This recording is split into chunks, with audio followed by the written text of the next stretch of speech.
before I start my break, before I forget, I do want to tighten these lock collars. Now, as you can see, the smooth rod, I want to push it in as far as I can towards the stepper motor on the x-axis, both smooth rods.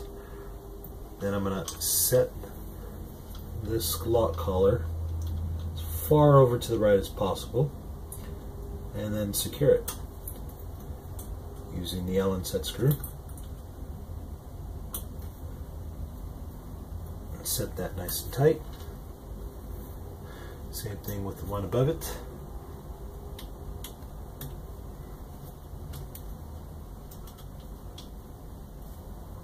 Pushing the rod as far over to the stepper motor as possible on the x-axis, and then tightening the collar nut on the smooth rod. Okay, those two are done. Now, next thing would be to set smooth rod lock nuts up top here.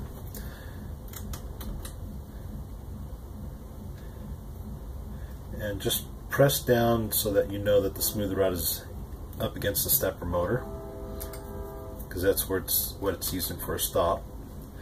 Tighten that down, that collar down. Repeat the procedure on the other side.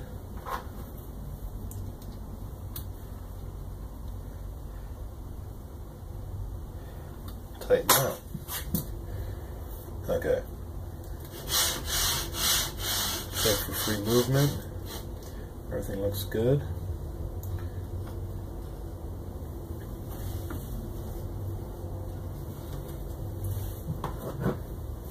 I do want to check the spacing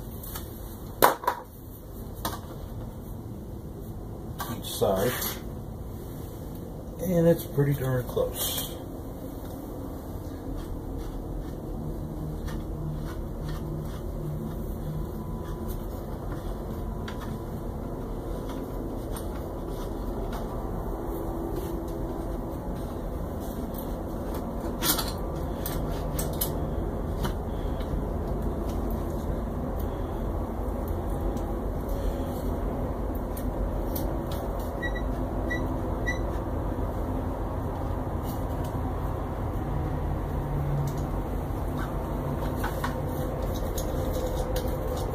I just noticed one problem. My belt tensioner is pointing the wrong way, so I'm just going to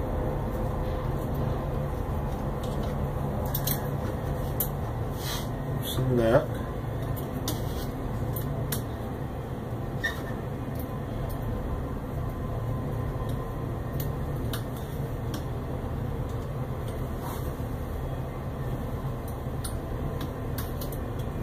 And spin it around so that the nut faces outward now. Make sure I don't lose my washer. And replace the wing nut.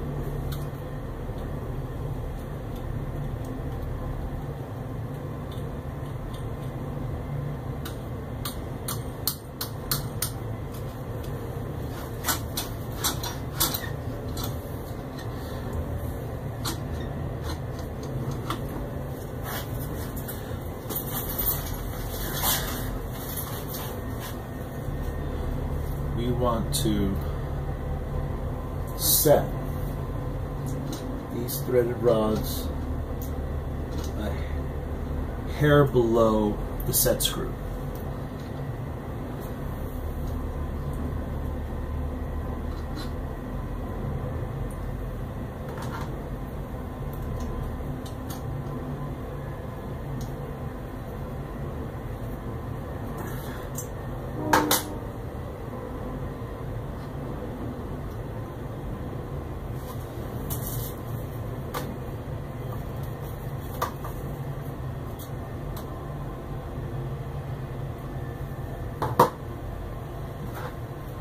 Repeat the procedure on the other side.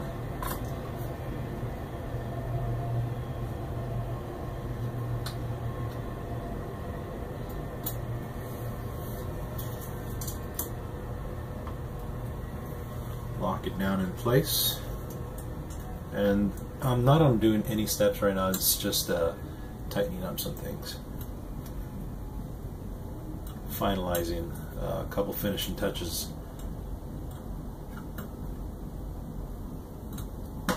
Okay, now both the Z-axis screws should turn freely, and they do.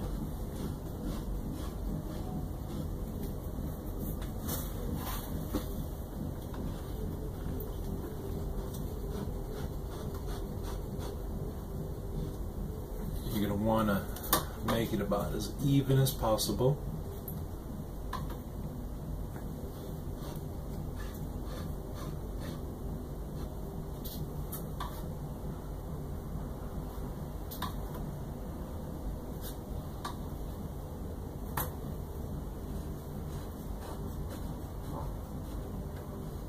And there we go. Nice and even. Okay.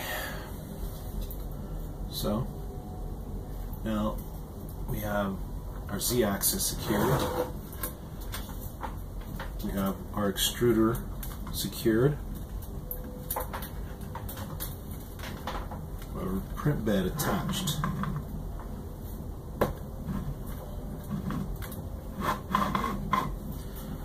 Go ahead and take care of the belt real quick.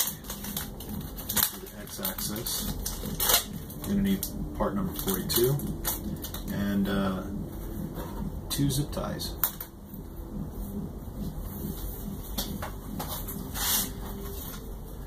I'm going to feed this belt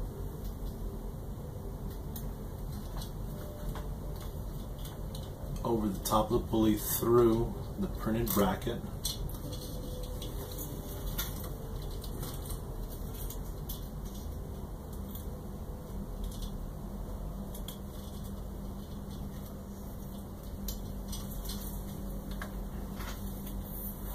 Underneath the pulley as well, with the other end.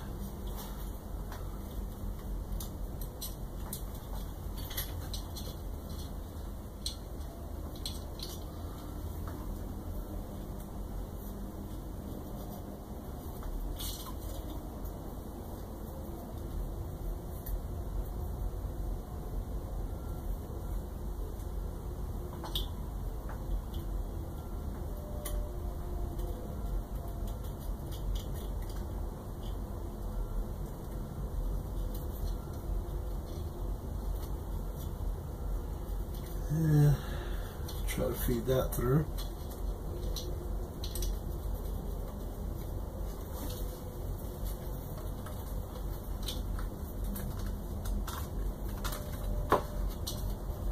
Just make sure you get both the top and bottom.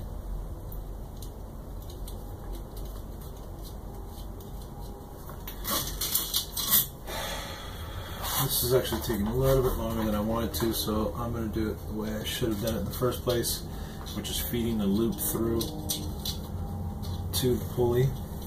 I'm going to take an L wrench, just pull in some extra slack, wrap it around the pulley, ensuring that the belt stays straight, like so.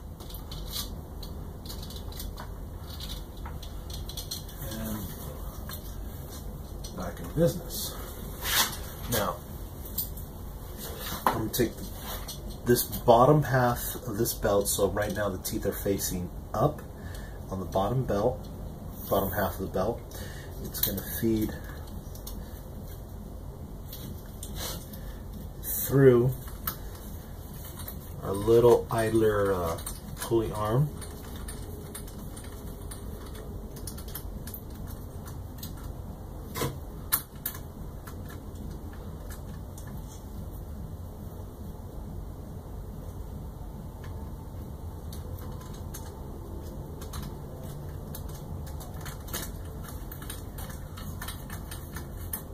It's got a nice long screw. You can push it out, manipulate it to your advantage. It's kind of nice.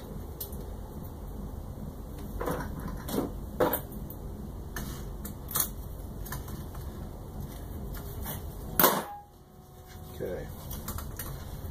now that I have the belt in place, in the general placing where I want it, I'm going to tighten up this bracket till I have about a 1/4 inch give.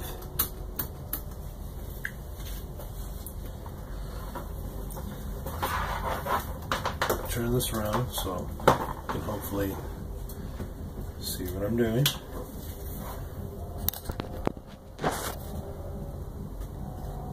And no, you cannot. Okay.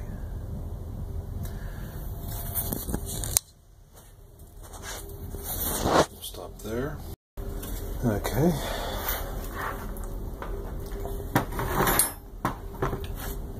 Different view.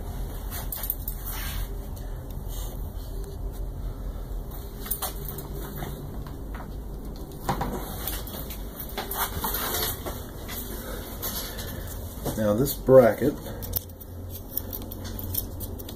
let's tighten these zip ties, trim these, get these out of our way first.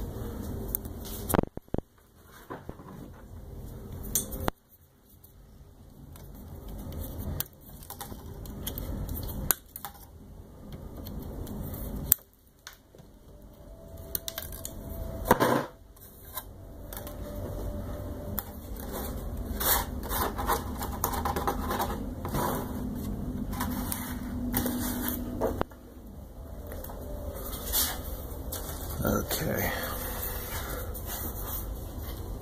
Now, as I was saying, you're going to want extra hanging down, hanging past this loop.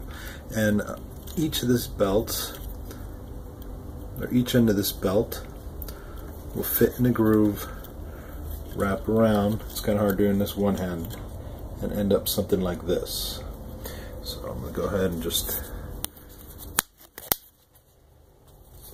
down.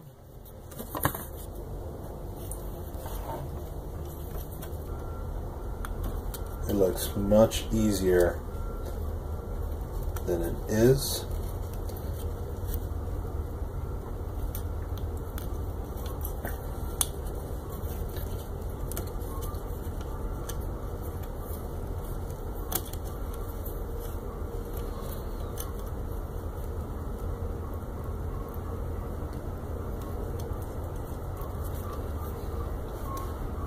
And I think I know my problem. I'll give you a little close-up. On the right side, so you can focus that.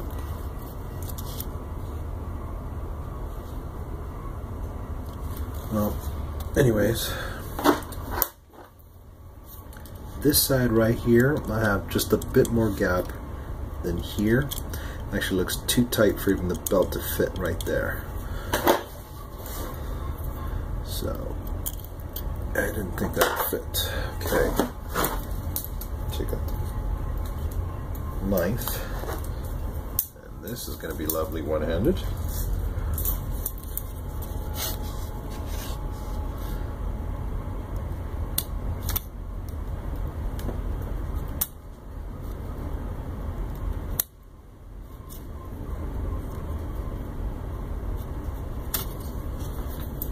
That looks like that about did it.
This is that minor bits of trimming that everybody's going to have to do. Large production parts, 3D printers, if not watched carefully, can really run out their tolerances.